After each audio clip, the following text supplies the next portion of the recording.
موت کا علاج نہیں ہو سکے گا. تو ایسی اٹل موت کے لیے ہم لوگ تیاری جانے کب کریں گے. آپ بولو فی الحال تو یہ کر لو وہ کر لو، ابھی تو یار بعد میں دیکھی جائے گی. تو کیا وہ مطلب بوڑھا ہی مرتا ہے؟ ہر فرد بوڑھا مرتا ہے، جوان مرتا ہی نہیں ہے.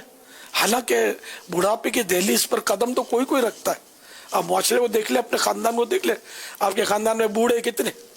اکل دکل تو ہوتے ہیں. نانی دادی دادا نانا کتنے ہوتے ہیں؟ وہ بھی نانی بیچاری بیوہ ہے تو دادا بیچارہ رنڈوا ہے، دادی چلی گئی ہے، وہ اکیلی بیچاروں کی زندگی ہوتی ہے. اور جوان سب موج کر رہے ہوتے ہیں. تو گھروں میں جو بھی بچے جوان تعداد اب شمار کریں گے تو بوڑھا، ہر گھر میں تو بوڑھا ملے گا بھی نہیں. اب محلے میں اگر آپ مردم شماری کریں گے تب بھی بوڑھوں کی تعداد کم.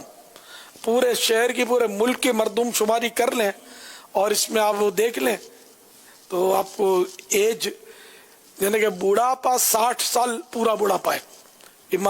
مفتی احمد یار خان صاحب نے لکھا ہے 60 یا اس کے اوپر والے آپ کو کم ملیں گے، 60 والے پھر بھی مل جائیں گے، اس سے آگے بڑھتے بڑھتے اور کم ہوتے چلے جائیں گے. تو بوڑھے کہاں ہیں معاشرے میں؟ بہت تھوڑے. تو پتا چلا کہ ادھیڑ عمر میں یا جوانی میں یا بچپن میں ہی موت آ کے سنبھال لیتی ہے، لے جاتی ہے. تو اس لیے نہ بوڑھا دیکھ کر مطلب غفلت کرنی ہے، نہ جوان دیکھ کر غفلت کرنی ہے. نہ جوان کو غفلت کرنی ہے نہ بوڑھے کو کرنی ہے. بلکہ بوڑھے کو موت کو زیادہ یاد کرنا چاہیے کہ جوان کو یہ نادانی ذہن میں بیٹھی ہوتی ہے کہ ابھی باقی ہے. بوڑھے کے لیے تو اس کا بھی کوئی مطلب ہے کہ ایشو نہیں ہے، اس کے بعد اس کا کوئی امکان نہیں ہے کہ بڑھاپے کے بعد پھر ریورس گیئر لگے گا اور میں جوان ہو جاؤں گا. ایسا تو ہے ہی نہیں. اب تو وہ گئے، آج گئے، یعنی جو بھی اب وقت گزر رہا ہے وہ سمجھو بونس مل رہا ہے. جب تک سانس ہے گنتی پوری کرنی ہے پھر اٹھا کر لوگ چل دیں گے. بوڑھوں کے لیے تو تعزیت بھی کم کی جاتی ہے. تو مشہور شخص ہو تو اس کی تعزیت ہوتی ہے، جنرلی بوڑھوں کی تعزیت بھی کم ہوتی ہے. ان سے ہمدردی انتقال کے بعد بھی کم ہی لوگ کرتے ہیں. جوان موت ہو جائے تو ہمدردی زیادہ کرتے ہیں، لیکن خیر لوگوں کی ہمدردی نے کیا دینا ہے؟ اللہ کی رحمت بہت بڑی ہے. ایک حدیث پاک میں بڑی ڈھارس ہے کہ جب بندے کو قبر میں تنہا رکھ دیا جاتا ہے، سب سے زیادہ اللہ تعالیٰ کو اپنے بندے پر اس وقت رحم آتا ہے جب اس کو قبر میں تنہا یعنی اکیلا رکھ دیا جاتا ہے. واللہ باللہ تاللہ بڑی ڈھارس ہے اس میں، یعنی کہ قبر میں ورنہ بہت معاملہ بڑا سنگین ہے، لیکن اللہ کی رحمت پر ہی نظر ہے. ورنہ حقیقت یہ ہے کہ ہم نے تو اتنی نافرمانیاں کی ہیں کہ بس ہر ایک سمجھ سکتا ہے. ایسے بے شمار گناہ جن کا ہم کو علم ہی نہیں ہے کہ یہ گناہ اور ہم کر رہے ہوتے ہیں. تو ہمارا تو اعمال نامہ گناہوں سے بھرا پورا ہے. یہ صرف اللہ کی رحمت ہے جو ہم زمین پر چل رہے ہیں، ورنہ اگر زمین پھٹ جائے اور ہم اندر سما جائیں نا تب بھی یہ سزا کم ہے. لیکن یہ اللہ کا کرم ہے کہ اس نے ہم کو مطلب بس وہ نبھا رہا ہے. اور مرنے کے بعد بھی اللہ کرے کہ بس اور نزا میں بھی آسانی ہو جائے، قبر میں بھی آسانی ہو جائے. موت مین تو وہ برے خاتمے کا مسئلہ یہ بڑا پیچیدہ ہے، خاتمے کا مسئلہ کہ اگر برا خاتمہ ہوا تو پھر کیا ہوگا. نعوذ باللہ ایمان پر خاتمہ نہ ہوا تو کیا ہوگا؟ پھر تو ہمیشہ کے لیے جہنم کا عذاب ہوگا. اور ظاہر کوئی بھی برداشت نہیں کر سکتا. یعنی کہ قبر میں اگر کسی کو ویسے ہی نارمل بند کر دیا جائے نا، نارمل، نہ سانپ نہ بچھو نہ کچھ، خالی قبر میں بند کر دیا جائے، پتہ چل جائے کتنے 200 ہوتے ہیں، ایک منٹ بھی وہ رکنے کے لیے تیار نہیں ہوگا.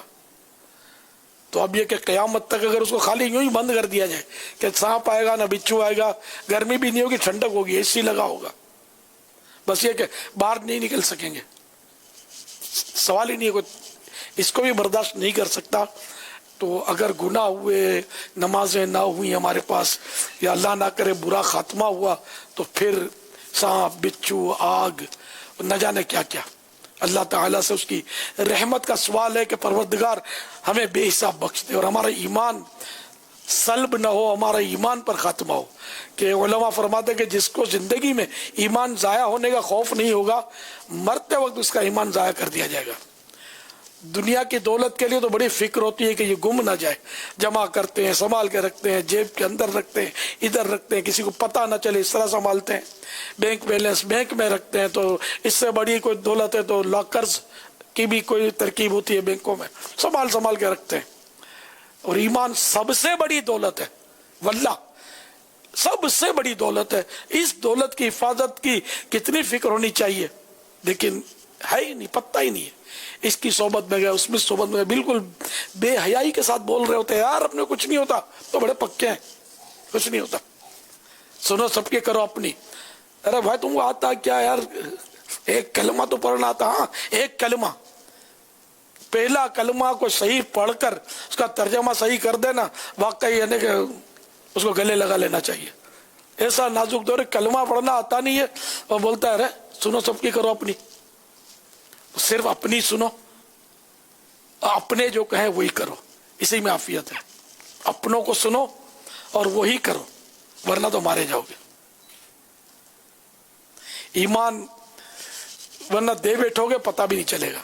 تو سب کی نہیں سننی ہے، صرف علماء اہل سنت کی سننی ہے، عاشقان رسول کی سننی ہے۔ ورنہ گمراہی کہہ کر نہیں آتی، شامت بول کر نہیں آتی، تباہی بتا کر نہیں آتی۔ بندہ ایمان سے فارغ ہو جاتا، اس کو پتہ بھی نہیں چلتا، تو مرنے میں پتہ چلے گا، ہے اب کیا ہوا، ایمان کہاں گیا۔ سب کی سنتا رہا تو دے بیٹھا ایمان۔ اللہ کریم ہم سب کا ایمان سلامت رکھے۔ پیارے حبیب صلی اللہ تعالی علیہ وآلہ وسلم کے صدقے میں عطار ہے ایمان کی حفاظت کا سوالی، عطار ہے ایمان کی حفاظت کا سوالی، خالی نہیں جائے گا یہ دربار نبی سے، خالی نہیں جائے گا یہ دربار نبی سے۔ صلو علی الحبیب صلی اللہ تعالی علی محمد۔